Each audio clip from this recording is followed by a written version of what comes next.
Welcome to Invention Saturday. Who made that? Heads up, there might be a ghost fact hiding in here. Stay sharp. In which decade did zippers become a common closure for children's clothing, replacing buttons and hooks in many applications? Correct, 1950s.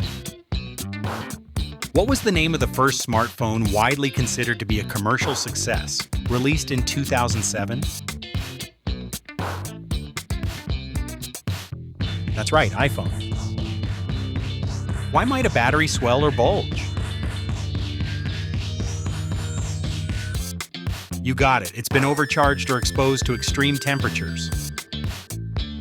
Which type of renewable energy uses heat from the Earth's interior to generate electricity?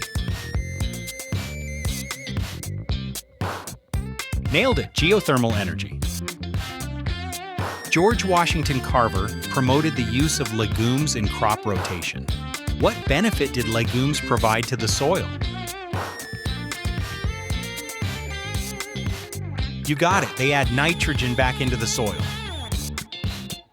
What aerodynamic feature is commonly found on the wings of large commercial jets to reduce drag and improve fuel efficiency, especially during takeoff and landing?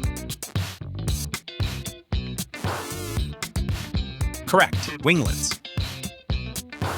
Which of these is a direct result of the combustion process inside an engine's cylinders? You got it, expansion of gases and generation of pressure. What is the term for a small program, often created by third-party developers, that adds specific features to a smartphone? Correct. Application. Which programming language, known for its use in game development with the Unity engine, was originally developed by Microsoft? Nailed it, A 3D printing technique called bioprinting is being developed. What is its primary purpose? That's right, printing living tissues and organs. New trivia every day. Tomorrow's category, buffet, be there.